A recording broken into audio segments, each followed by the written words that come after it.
अमजद अली खान साहब, अब देखिए ये बात तो अब आप इससे तो कोई डिनाई नहीं कर सकता कि इमरान खान साहब से मुलाकात होनी चाहिए। अभी बैरिस्टर साहब ने जो मैंने रखा, जो बात आपके सामने आपने सुनी भी, जो बैरिस्टर साहब बात कर रहे हैं, मुझे सिर्फ एक, अगर हम इसको इस पूरी डिबेट को कंक्लूड कर सकें, मुझे सिर्फ इतनी बात बता दीजिए कि अगर ये बात वाकई, इस पे डिबेट हो सकती है, इस पे इनफॉर्मल भी और फॉर्मल गुफ्तगू हो सकती है कि जी 2000 के इलेक्शंस को छोड़ा जाए एक साइड पर, तो क्या आप समझते हैं कि इमरान खान साहब के केसेस से हुकूमत सिर्फ पीछे हट जाए और इंडिपेंडेंट ट्रायल हो, बेल होती है या नहीं होती, उनको रिलीफ मिलता है या नहीं मिलता? आपको अगर ये इंप्रेशन मिल जाए कि इंटरफेरेंस खत्म हो गई है तो फिर आप समझेंगे कि हालात बेहतर हो गए? बिल्कुल, हम तो चाहते ही है कि जितनी भी हमारी सियासी कैदी है उनके फ्री एंड फेयर ट्रायल्स हो। देखिए मुनीब भाई, मैं आपको एक अजीब बात बताता हूँ। मैं 9 मई का वाकया जब हो रहा था तो मैं उस वक्त पाकिस्तान पीपल्स पार्टी का हिस्सा था। मैंने पाकिस्तान तहरीक इंसाफ को ज्वाइन किया सिर्फ 1 महीने पहले इलेक्शन से। बैरिस्टर साहब कहते हैं कि इंटरफेरेंस यहाँ पे नहीं होती। आपको पता है कि मुझे 14 केसेस में डाला गया 9 मई का। मैं उस वक्त पाकिस्तान तहरीक इंसाफ का हिस्सा नहीं था। मुझे ECL पे डाला गया, मुझे शेड्यूल 4 में डाला गया बेस्ड ऑन दोज केसेस। ठीक है, तो मेरे ख्याल में अगर आप देखें ओवरऑल सिस्टम को यहाँ पे इंटरफेरेंस है। दूसरी बात उन्होंने की कि बाइख्तियार, मतलब हम कह रहे थे कि बाइख्तियार लोगों से हमारी मुज़ाकरात हो। देखिए हमारी मजबूरी थी। मैं खुद गया था वफ्त में 2-3 मरतबा, और जब हम हुकूमती एहलकारों से बात करते तो वो कहते थे कि हम पूछ के बताएंगे। ये सीरियस पे मैं कसम उठा के ये कह सकता हूँ कि उन्होंने ये कहा कि हम उनके बगैर मुज़ाकरात नहीं कर सकते, हम उनके बगैर आपको हाँ या ना नहीं कह सकते। तो इसी वजह से यह हमारी मजबूरी बन गई थी कि हम बाइख्तियार लोगों के साथ बैठ के उनके साथ मुज़ाकरात करें। अब भी हम चाहते हैं कि हुकूमत अगर बाइख्तियार हो तो बेशक वो बैठ जाएं, और हम तो इसमें बिलीव करते हैं कि पॉलिटिकल प्रॉब्लम्स के सोल्यूशंस भी पॉलिटिकल होने चाहिए। जिस तरह उन्होंने चार्टर ऑफ डेमोक्रेसी के मुआहदे पे साइन किए थे बैक इन 2006, हमने फ्लोर ऑफ द हाउस पे कहा कि आप न्यू चार्टर ऑफ डेमोक्रेसी के लिए बैठ के आप उसके लिए बात करें। और हम अचकज़ई साहब ने कहा था कि अप्रूवल लेना इमरान खान से, ये अचकज़ई साहब कह रहे थे कि ये उनका काम है। तो हम तो चाहते हैं जब तक पॉलिटिकल पार्टीज इन सारी चीजों की सॉल्यूशंस नहीं निकालती तो मेरे ख्याल में ना पाकिस्तान आगे बढ़ेगा और ना पॉलिटिकल। नहीं, बट अमजद भाई, क्या आप इस बात को स्टमक कर सकते हैं, इसको हजम कर सकते हैं कि ठीक है अगर ये वाकई खान साहब की रिहाई भी हो जाए? मैं एक मफरूज़ा आपके सामने रख रहा हूँ कि आप फिर इस हुकूमत के चलते रहने से, 5 साल मुकम्मल करने से आपको कोई प्रॉब्लम नहीं है, इलेक्शन आपको अगला फेयर एंड फ्री चाहिए ना, वो तो फिर 2029 में ही होगा, तो उस वक्त तक आप बर्दाश्त कर लेंगे हुकूमत को? देखिए हम चाहते हैं कि बिल्कुल सिस्टम चलता रहे। ये तो मेरे ख्याल में हम ACP भी सोच रहे हैं, हमने अपनी तजावीज़ भी दी है कि हम स्टैंडिंग कमेटीज का दोबारा हिस्सा बने। मतलब बहुत सारी तजावीज़ ऐसी आ रही है और बिल्कुल फ्री एंड फेयर इलेक्शन, अगर हम अपनी गलतियों से सीख के फ्री एंड फेयर इलेक्शन कराए और जिसको हकीकी मैंडेट मिले उनको आगे हुकूमत बनने दें। अच्छा, यानी कि आपको इससे प्रॉब्लम नहीं है। बट मलिक साहब, ये फिर जो इमीडिएट प्रॉब्लम है ना आपका, वो तो रिजॉल्व हो जाता है, यानी कि आपके पीछे कोई नहीं पड़ेगा कि आप नया इलेक्शन फौरी तौर पर कराएं। वो फेयर इलेक्शन आपसे मांग रहे हैं, जो खान साहब की बात से मुझे समझ आया है कि वो कहते हैं हमें इस बात की गारंटी हो कि इंटरफेरेंस से पाक फ्री एंड फेयर इलेक्शन होगा, आप 2029 तक करें अपनी हुकूमत, और उस वक्त जिसको मैंडेट मिले बिल्कुल बड़ा अच्छा है।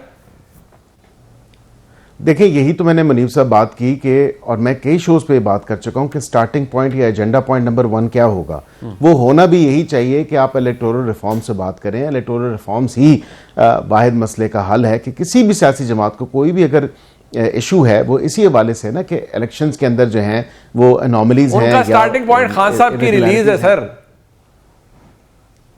फिर मेरे ख्याल से मुज़ाकरात देखें ना किस तरह हो सकते हैं मुज़ाकरात। अगर ये आप कहें कि जी मावराए आइन या कानून जो है इमरान खान को रिलीज़ कर दें, ऐसा तो नहीं हो सकता। ये तो फिर ना करने वाली बात हुई ना। ये तो वो बात करें जो हो सकती है, जो हुकूमत आपके साथ बैठ के तय कर सकती है और वे फॉरवर्ड निकाल सकती है। अब ये कहें कि हुकूमत पीछे हट जाए, हुकूमत किस तरह पीछे हटे? क्या हुकूमत प्रोसिक्यूशन कर रही है, प्रोसिक्यूट कर रही है उनको?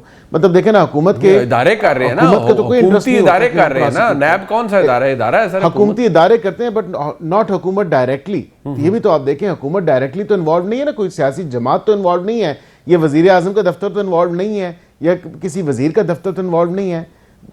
अब इदारे हैं। अब नैब की अगर प्रोसिक्यूशन है, वो खुद एक स्टैंड अलोन कॉन्स्टिट्यूशनल बॉडी है, तो वहाँ पे खुद जो है वो प्रोसिक्यूट कर रहे हैं। अगर उनके पास शवाहिद मौजूद हैं, जो बिल्कुल 190 मिलियन पाउंड का तमाम तर मामला FIA की अगर कोई ऐसी बात है, वो बिल्कुल कर रहे हैं। हुकूमत के ताबे तो नहीं है वो।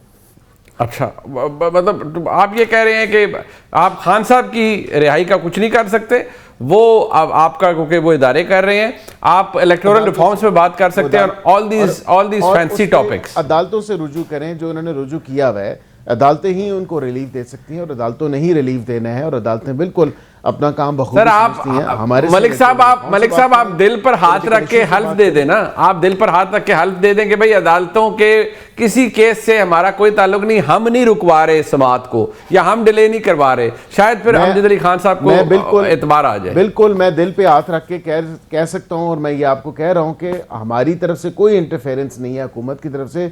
और ये वाज़े तौर पे मैं बता रहा हूं कि ना हमें कोई शौक है उनके केसेस को डिले करवाने का, या उनको जो है किसी हवाले से किसी इल्तवा का शिकार करवाने का। हमने बिल्कुल कहा है कि जी बिल्कुल अपने टाइम पे टेकअप हों, जो भी चीज़ें हैं वो हों। हमने तो कभी ये दरख्वास्त नहीं की, और बिल्कुल हमारी भी अपील्स टेकअप हुई थी। तो ये तो नहीं है कि अपील्स टेकअप नहीं होती हैं, अपील्स तो टेकअप होती हैं। अच्छा, मैं अगली हेयरिंग की दरख्वास्त ठीक हो गया। मैं लास्ट वर्ड अमजद अली खान साहब के। अमजद भाई, उन्होंने दिल पे हाथ रख के, आपके कुलीग हैं, भाई हैं बैरिस्टर अकील मलिक साहब, उन्होंने दिल पे हाथ रख के कहा है हमारा कोई इंटरेस्ट नहीं खान साहब के केसेस डिले कराने का, ना ही हम इंटरफेरेंस कर रहे हैं। तो वो बात खत्म नहीं हो जाती क्या? देखिए, प्रैक्टिकली अगर आप देखें, रियलिस्टिकली जितने केसेस है, अगर आप सारे केसेस के कॉन्टेक्ट को उल्टा के देखें, तो मेरे ख्याल में बहुत सारे केसेस ऐसे हैं जो सारे पॉलिटिकल विक्टिमाइजेशन वाले केसेस हैं। आई डोंट नो कि वो किस तरह अपने दिल पे हाथ रख के ये कह सकते हैं कि हो सकता है कि हिडन हैंड इसमें इन्वॉल्व हो और उनका इंटरेस्ट हो इसमें। लेकिन पहली बात मुनीब भाई, मैं आपको एक बात क्लैरिफाई कर दूं, जिस तरह हुकूमत की तरफ से ऑफर आई मुज़ाकरात की और हमारी तरफ से वो ऑफर एक्सेप्ट हुई, तो पाकिस्तान तहरीक इंसाफ और तहरीक तहफ़्फ़ुज़ आईन पाकिस्तान, उन्होंने दो चीज़ें वो कह रहे थे कि दो चीज़ों पे हम मुज़ाकरात कर सकते हैं, रूल ऑफ लॉ और न्यू चार्टर ऑफ डेमोक्रेसी। उन्होंने इमरान खान रिलीज करने का कोई शर्त वहाँ पे उनकी तरफ से नहीं आया था।